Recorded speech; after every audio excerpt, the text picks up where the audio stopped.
살롬. 하나님의 크신 사랑과 은혜가 이 말씀을 듣는 모든 분들의 삶에 가득하기를 기도합니다. 잠시 오늘 우리에게 주실 말씀을 듣기 전에 이 귀한 복음이 더 많은 영혼에게 닿을 수 있도록 여러분의 작은 손길을 더해 주시길 부탁드립니다. 구독과 좋아요를 통해 이 채널을 응원해 주시는 것은 어두운 세상에 빛을 전하는 귀한 사역에 동참하시는 것과 같습니다. 이 영상을 공유하여 영적인 나눔을 실천하시는 모든 분들의 가정과 삶의 터전 위에 주님의 놀라운 축복이 임하시기를 간절히 소망합니다. 이제 우리 함께 기도하는 마음으로 하나님의 말씀 앞에 나아가겠습니다. 하나님 아버지, 아들이 우리를 자유롭게 하면 우리가 참으로 자유로울 것이라 약속하셨으니 오늘 이 시간 말씀을 통해 우리를 얽매는 모든 속박에서 벗어나 참된 자유를 누리게 하옵소서. 진리를 알지니 진리가 너희를 자유롭게 하리라 하신 주님, 그리스도께서 우리를 자유롭게 하려고 자유를 주셨으니 다시는 종의 멍에를 매지 않게 하옵소서. 주의 영이 계신 곳에 자유가 있음을 믿습니다. 아버지 하나님, 이 시간 당신의 말씀에서 흘러나오는 진리의 빛으로 우리를 비추사 당신의 백성을 온전히 자유롭게 하여 주시옵소서. 진정한 자유가 무엇인지 깨닫게 하시고 우리의 생각이 어떻게 변화되어야 하는지를 보여주시옵소서. 주일 아침이든 저녁이든 혹은 다른 어떤 시간에 예배하든지 이 순간에 성령의 강력한 능력이 임하여 주시옵소서. 아버지, 오셔서 그리스도를 통해 우리의 마음을 새롭게 하여 주시옵소서. 예수님의 이름으로 기도합니다. 아멘. 오늘 우리가 함께 나눌 말씀은 우리 삶의 근본적인 변화에 대한 매우 중요한 질문을 던집니다. 바로 로마서 12장 2절의 말씀, 너희는 이 세대를 본받지 말고 오직 마음을 새롭게 함으로 변화를 받아 하나님의 선하시고 기뻐하시고 온전하신 뜻이 무엇인지 분별하도록 하라는 말씀입니다. 이 구절 속에서 우리는 두 가지 중요한 주제를 발견합니다. 하나는 하나님의 뜻을 분별하는 것이고 다른 하나는 그 분별의 열쇠가 되는 마음을 새롭게 함입니다. 하나님의 뜻이라는 말은 우리가 일상에서 참 많이 사용하는 표현입니다. 하지만 우리는 종종 그 깊은 의미를 제대로 알지 못한 채 사용하곤 합니다. 성경에서 말하는 하나님의 뜻에는 여러 차원이 있습니다. 첫째는 당신이 무엇을 하든 상관없이 반드시 이루어지는 주권적인 뜻입니다. 둘째는 살인하지 말라, 도둑질하지 말라와 같이 우리에게 명령하시는 도덕적인 뜻입니다. 이 뜻은 인간의 불순종으로 인해 항상 지켜지지는 않죠. 또한 성경 말씀이 명확하게 적용되지 않는 복잡한 도덕적 상황 속에서 영적인 분별력을 통해 지혜로운 삶을 살아가는 것 역시 하나님의 뜻을 따르는 길입니다. 그리고 마지막으로 우리 삶의 95% 이상을 차지하는 순간적인 행동들이 있습니다. 우리가 길을 걸으며 누군가에게 인사를 건네거나 대화를 나눌 때 우리는 매 순간 의식적으로 이것이 하나님의 뜻인가를 계산하지 않습니다. 우리의 행동은 대부분 미리 계획되지 않은 채 우리 안에 내재된 것에서부터 흘러나옵니다. 이것은 우리의 에너지가 단순히 해야 할 일의 목록을 만드는 데 쓰여서는 안 되며 내면의 깊은 변화, 즉 영혼의 근본적인 변화에 집중되어야 함을 알려줍니다. 오늘 밤 우리는 바로 이 마음을 새롭게 함이라는 주제에 깊이 집중하고자 합니다. 너희는 이 세대를 본받지 말고 오직 마음을 새롭게 함으로 변화를 받아라. 이것이 오늘 말씀의 핵심입니다. 우리가 만일 세상의 가치관과 방식을 그저 따라가기만 한다면 그리스도를 높이는 그리스도인으로서 우리는 아무런 쓸모가 없는 존재가 될 것입니다. 바울 사도는 이 구절에서 세상의 성공과 번영이라는 길에서 우리의 삶을 낭비하지 않게 하는 열쇠가 바로 새롭게 된 마음에 있다고 선포합니다. 우리의 목표는 변화입니다. 그리고 그 변화는 우리의 몸을 거룩한 산제물로 드리는 합당한 영적 예배가 됩니다. 성경에서 변화라는 단어가 아주 특별하게 사용된 또 다른 장면이 있습니다. 바로 마가복음 9장에서 예수님께서 제자들 앞에서 변모하신 사건입니다. 그들 앞에서 변형되사 그 얼굴이 해같이 빛나며 옷이 빛과 같이 희어졌더라. 로마서 12장에서 사용된 변화라는 단어는 바로 예수님의 이 영광스러운 변모에 사용된 단어와 같은 단어입니다. 제가 이 놀라운 연결점을 강조하는 이유는 우리가 추구해야 할 변화가 단순히 나쁜 습관 몇 가지를 좋은 습관으로 바꾸는 피상적인 수준의 것이 아니라는 점을 분명히 하기 위함입니다. 그것은 외적인 행동 목록을 교체하는 것이 아닙니다. 나는 이제 새로운 규칙 목록을 가지고 있고 그것을 잘 지키고 있으니 변화된 사람이야라고 말하는 것은 성경이 말하는 변화가 아닙니다. 성경이 말하는 변화는 예수님의 얼굴이 해처럼 빛나고 그의 옷이 빛처럼 희게 된 것과 같이 영적으로 깊고 근본적인 변화입니다. 내면에서부터 시작되는 심오한 변화, 영혼 깊은 곳에서부터 새로운 빛이 비추어 나오는 것입니다. 물론 우리의 육신이 실제로 그렇게 변하는 것은 부활의 때에 일어날 것입니다. 예수님께서는 의인들이 아버지의 나라에서 해와 같이 빛날 것이라고 말씀하셨습니다. 하지만 우리는 지금 이 땅에서부터 그 변화를 내적으로, 도덕적으로, 정신적으로, 그리고 영적으로 시작해야 합니다. 변화는 육체의 소욕 목록을 나의 도덕적 노력의 목록으로 바꾸는 것이 아닙니다. 성경은 육체의 일과 성령의 열매를 대조합니다. 율법의 행위가 아니라 성령의 열매입니다. 이것은 단순히 비도덕적인 행동 목록을 새로운 도덕적 행동 목록으로 대체하는 것이 아니라 성령으로부터 오는 새로운 능력, 새로운 생명을 얻는 것을 의미합니다. 성령은 우리에게 새 언약의 일꾼이 될 자격을 주셨습니다. 문자로 된 율법이 아니라 영으로 말입니다. 율법 조문은 죽이는 것이요, 영은 살리는 것이기 때문입니다.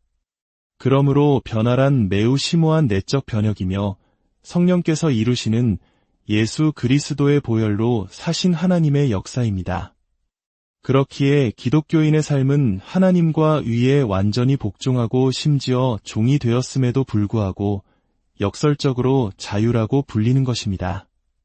갈라디아서 5장 1절은 말합니다.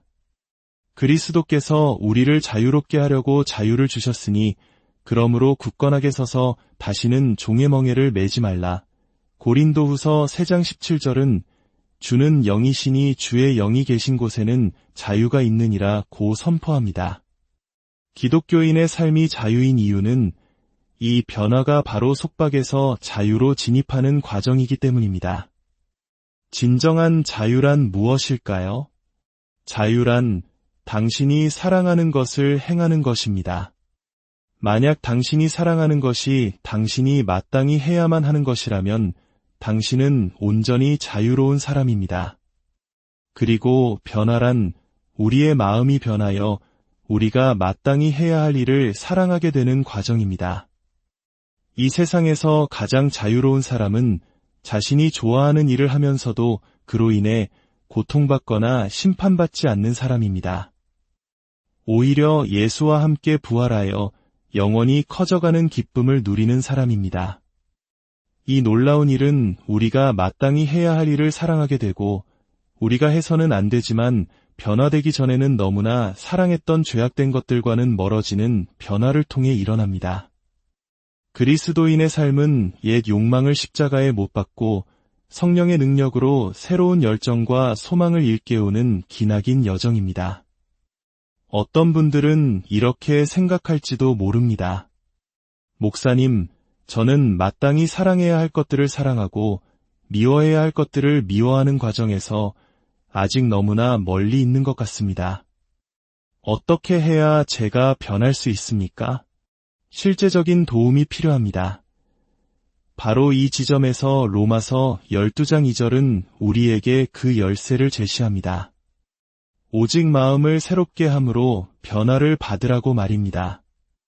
만약 여러분이 세상의 방식에서 벗어나기를 간절히 원한다면, 만약 여러분이 내면 깊은 곳에서부터 변화되기를 갈망한다면, 만약 의무감에 억지로 끌려가는 신앙생활에서 벗어나 마땅히 해야 할 일을 사랑하기 때문에 기쁨으로 행하는 참된 자유를 누리고 싶다면, 여러분의 삶 전체가 예배가 되어 예수님의 영광을 드러내기를 소망한다면, 여러분은 온 힘을 다해 마음의 새로워짐을 추구해야 합니다. 바울은 바로 그곳에서부터 변화가 시작된다고 말하기 때문입니다. 그렇다면 첫 번째 질문을 던져보겠습니다. 우리의 마음, 무엇이 문제일까요? 왜 우리의 마음은 새로워져야만 할까요? 어떤 사람들은 인간 마음의 유일한 문제는 필요한 정보가 부족한 것뿐이라고 생각합니다. 그래서 그들은 교육이 인류의 구원이라고 믿습니다. 사람들을 교육시키면 범죄가 사라지고 정교한 사기나 테러 음모, 복잡한 행령 계획 같은 것들이 없어질 것이라고 생각합니다. 하지만 우리 주변을 잠시만 둘러봐도 그것이 사실이 아님을 금방 알 수 있습니다. 오히려 가장 많이 배운 죄인들이 세상에 가장 큰 해악을 끼칩니다. 그들은 자신의 컴퓨터 지식과 금융기술, 현란한 언변 능력을 사용하여 다른 사람을 해하고 자신을 높입니다. 교육은 죄의 능력을 정교하게 만들었을 뿐 근본적인 해결책이 되지 못했습니다. 성경은 인간의 상태에 대해 이보다 훨씬 더 깊이 있는 분석을 내놓습니다. 성경만큼 인간의 상태와 그 해결책을 심오하게 다루는 책은 세상에 없습니다. 에베소서 4장 23절에서 바울 사도는 오직 너희의 심령이 새롭게 되어라고 말합니다. 여기서 심령, 즉 마음의 영이라는 표현은 매우 의미심장합니다. 이것이 의미하는 바는 인간의 마음이 단순히 객관적인 데이터를 처리해서 감정에 전달하는 정교한 컴퓨터가 아니라는 뜻입니다. 우리의 마음에는 영이 있습니다. 즉, 마음의 특정한 태도와 경향성이 있다는 것입니다. 마음은 단순히 사물을 보는 시각만 가진 것이 아니라 세상을 해석하는 관점을 가지고 있습니다. 그냥 감지하는 것이 아니라 특정한 자세를 취합니다. 마음은 하나님을 향해 기울어져 있지 않고 오히려 하나님에게서 멀어지려는 삐뚤어진 경향성을 가지고 태어납니다. 육신의 생각은 하나님과 원수가 됩니다. 그것은 하나님의 절대적인 주권과 권위에 적대적이며 심지어 그분의 무한한 아름다움에도 적대적입니다. 왜냐하면 하나님의 아름다움이 나의 아름다움과 경쟁하기 때문입니다. 우리는 하나님이 만드신 것보다 내가 만든 것을 더 좋아하고 싶어하고 심지어 하나님보다 나 자신을 더 사랑하고 싶어합니다. 우리의 마음은 이미 하나님으로부터 멀어지도록 기울어져 있고 하나님께 적대적이며 다른 대안들을 끌어안습니다. 로마서 1장 28절은 말합니다. 또한 그들이 마음에 하나님 두기를 싫어하매 하나님께서 그들을 그 상실한 마음대로 내버려 두사 합당하지 못한 일을 하게 하셨으니 우리의 마음은 하나님이 영광스럽고 권위 있으시며 선하시고 지혜로우시며 나에 대한 절대적인 권리를 가지셨을 가능성을 고려합니다. 그러나 그 순간 마음속 깊은 곳에서부터 아니, 나는 그렇게 살지 않겠어. 나는 그분께 굴복하지 않을 거야. 라는 반항심이 솟아오릅니다. 그리고는 진리를 억누르고 하나님의 영광을 썩어질 사람의 형상으로 바꾸어 버립니다. 우리는 인간이 만든 업적에 너무나 쉽게 감동합니다. 올림픽 경기를 보며 인간의 능력과 영광에 열광합니다. 하지만 성경은 우리가 본래 찬양해야 할 하나님의 영광을 인간의 영광과 바꾸었다고 지적합니다. 만약 올림픽의 화려함이 여러분으로 하여금 진정한 영광이 무엇인지에 대한 탐구를 시작하게 한다면 그것은 좋은 일입니다. 인간의 놀라운 성취를 보며 이 능력은 어디서 왔을까? 나는 왜 이것에 이토록 끌리는가? 라고 질문하며 성경으로 나아간다면 여러분은 가장 중요한 해답을 찾게 될 것입니다. 바로 우리가 하나님의 영광을 사람의 영광으로 바꾸었기 때문이라는 사실을 말입니다. 그렇다면 이 마음의 문제에 대한 해결책은 무엇일까요? 로마서 12장 2절은 마음을 새롭게 함으로 변화를 받으라고 말합니다. 이 일은 어떻게 일어날까요? 그것은 오직 성령의 능력으로만 가능합니다. 디도서 3장 5절은 이렇게 말합니다. 우리를 구원하시되 우리가 행한 바 의로운 행위로 말미암지 아니하고 오직 그의 긍휼하심을 따라 중생의 시듬과 성령의 새롭게 하심으로 하셨나니. 마음을 새롭게 하는 것은 바로 성령의 사역입니다. 성령께서는 두 가지 방향으로 역사하십니다. 이 두 가지 역사를 이해하기 위해 고린도후서 3장 18절 말씀을 기억해야 합니다. 우리가 다 수건을 벗은 얼굴로 거울을 보는 것 같이 주의 영광을 보매 그와 같은 형상으로 변화하여 영광에서 영광에 이르니 곧 주의 영으로 말미암음이니라. 마음이 변화되는 열쇠는 바로 예수 그리스도의 영광을 꾸준히 바라보는 것에 있습니다. 이 일이 일어나기 위해 성령께서는 두 가지 일을 하십니다. 첫째, 성령께서는 밖에서 안으로 역사하십니다. 그분은 우리 앞에 그리스도를 높이는 진리, 즉 복음의 말씀을 놓아두십니다. 우리는 복음을 들어야 하고 성경을 읽어야 하며 그리스도를 높이는 글들을 공부하고 그리스도의 완전하심을 묵상해야 합니다. 사탄은 이 일이 일어나는 것을 원치 않습니다. 고린도후서 4장 4절은 세상의 신이 믿지 않는 자들의 마음을 혼미하게 하여 그리스도의 영광의 복음의 광채가 비치지 못하게 한다고 말합니다. 사탄이 가장 두려워하는 것은 바로 당신이 그리스도의 영광을 보는 것입니다. 당신이 예수님이 진정 어떤 분이신지를 마음의 눈으로 보고 그분을 온전히 끌어안는 것, 이것이 사탄이 가장 두려워하는 일입니다. 왜냐하면 바울은 바로 그것이 우리가 변화되는 길이라고 말하기 때문입니다. 둘째, 성령께서는 안에서 밖으로 역사하십니다.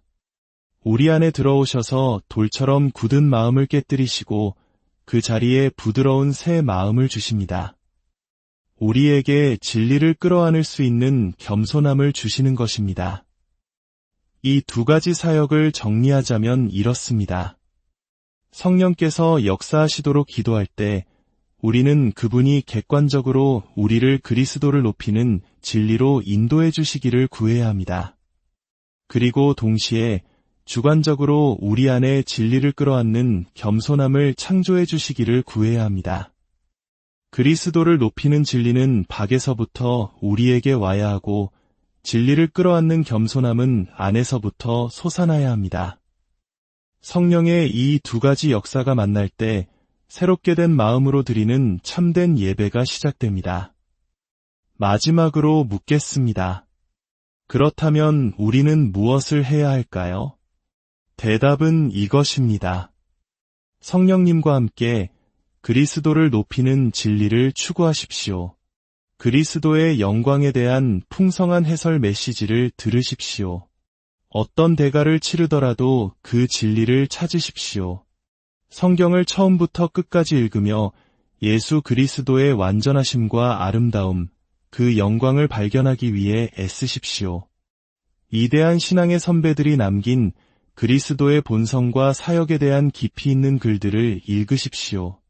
그리고 기도하고 또 기도하십시오. 성령께서 여러분의 굳은 마음을 산산조각 내시고 진리를 끌어안는 겸손과 열린 마음을 주셔서 여러분의 마음을 새롭게 해주시기를 간구하십시오. 그리하여 여러분이 지금 읽고 듣고 묵상하는 그 진리를 통해 그리스도를 있는 그대로 보게 될 때 고린도후서 3장 18절의 약속이 여러분의 삶에 이루어질 것입니다. 주의 영광을 보매 그와 같은 형상으로 변화하여 영광에서 영광에 이르리니 함께 기도하겠습니다. 하나님 아버지, 이 시간 간절히 구하오니 우리의 굳은 마음을 깨뜨려 주시옵소서. 하나님 안에서 가장 아름답고 영광스러우며 만족스러운 보물을 발견하는 것을 원치 않는 교만한 마음, 내 삶이 뒤집어지는 것을 두려워하는 완고한 마음을 변화시켜 주시옵소서. 이미 아버지를 자신의 보물로 영접한 이들에게는 예수님의 새롭게 된 마음을 소유하는 여정에서 한 걸음 더 나아가게 하여 주시옵소서. 우리 주 예수 그리스도의 이름으로 기도